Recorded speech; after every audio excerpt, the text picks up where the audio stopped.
வணக்கம் மக்களே, வணக்கம். சற்று முன் கிடைத்திருக்கக்கூடிய ஒரு முக்கியமான தகவல் ஒன்றை பார்க்க போகிறோம். சற்று முன்பு திமுகவிற்கு தலைவராகவும் தமிழகத்திற்கு முதல்வராகவும் திகழ்ந்து கொண்டு வந்த முதல்வர் ஸ்டாலின் தற்போது கவலைக்கிடமாக அப்போலோ மருத்துவமனையில் அனுமதிக்கப்பட்டிருக்கிறார். துணை முதல்வராக ஆளுநர் அவர்கள் அவசரமாக யாரை நியமனம் செய்து வைத்திருக்கிறார்? திமுகவின் தலைவருக்கு அப்போலோ மருத்துவமனையில் என்ன ஆச்சு? அவருக்கு உண்மையில் என்ன நடந்தது? இல்லை இது உண்மை தகவலா? இல்லை வதந்திகள் பரப்புகிறார்களா எதிர்க்கட்சி தலைவர்கள்? இதை பற்றின தெளிவான துல்லியமான விளக்கத்தை இந்த ஒரு வீடியோவில் பார்க்க போகிறோம். அதற்கு முன்பு நமது சேனலுக்கு நீங்கள் புதிய பார்வையாளராக இருப்பதற்கு வாய்ப்புகள் நிறையவே இருக்கிறது. முடிஞ்ச அளவுக்கு எல்லாரும் மறக்காமல் நமது அரசியல் நியூஸ் சேனலை சப்ஸ்கிரைப் பண்ணிடுங்க. சப்ஸ்கிரைப் பண்ண உடனேயே பக்கத்திலே ஒரு பெல் பட்டன் வரும், அதை கிளிக் பண்ணி ஆளுன்ற ஆப்ஷனில் போட்டு வச்சுக்கோங்க. தொடர்ந்து நம்ம வீடியோ போட்டோம்னா உங்களுக்கு நோட்டிஃபிகேஷன் வந்துடும். அதை பார்த்து தெரிஞ்சுக்கலாம். இன்றைக்கி என்ன அரசியல் நியூஸ், இன்றைக்கி என்ன அரசியல் அப்படின்றத தெளிவாகவும் துல்லியமாகவும் தெரிஞ்சுக்கலாம். மறக்காமல் எல்லா வீடியோக்கும் மறக்காமல் லைக் பண்ணுங்கள், மறக்காமல் ஷேர் பண்ணுங்கள் எல்லாருக்கும். ஓகே, வாங்க வீடியோக்குள்ளே போகலாம்.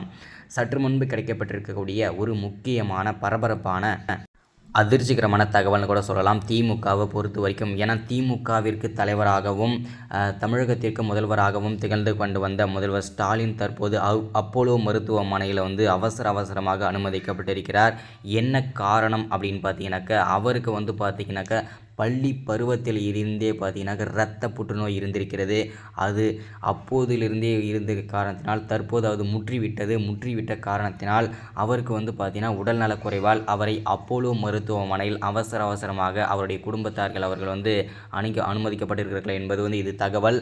இது நம்ம தீர விசாரிக்கும் போது இது உண்மை கிடையாது அப்படின்ற மாதிரியும் சில ஊடகங்கள் சொல்லியிருக்காங்க.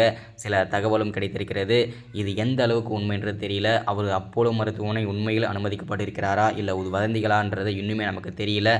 ஸோ அது மட்டும் இல்லாமல் துணை முதல்வராக இவர் திமுகவின் தலைவர் முதல்வர் ஸ்டாலின் அப்போலோ மருத்துவமனையில் அனுமதிக்கப்பட்டதாகவும் துணை முதல்வரை ஆளுநர் அவர்கள் அவசரமாக விளையாட்டுத்துறை அமைச்சராக இருக்கும் அவருடைய மகனையே துணை முதல்வராக அறிவித்ததாகவும் தகவல் வெளியாகி உள்ளது. இது உண்மை தகவலா அப்படின்னு கேட்டிங்கன்னா கண்டிப்பாக என்னை பொறுத்த வரைக்கும் இது உண்மை தகவல் கிடையவே கிடையாது.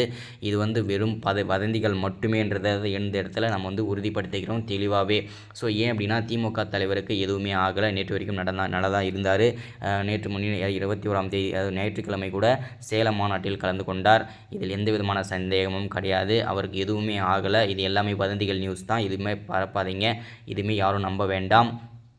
துணை முதல்வரை யாரும் அறிவிக்கவும் இல்லை. அவரே தான் முதல்வராக இருந்து கொண்டு வருகிறார் முதல்வர் ஸ்டாலின். அது மட்டும் இல்லாமல் அமலாக்கத்துறையிடமிருந்து இன்னொரு முக்கிய தகவல் கிடைத்திருக்கிறது.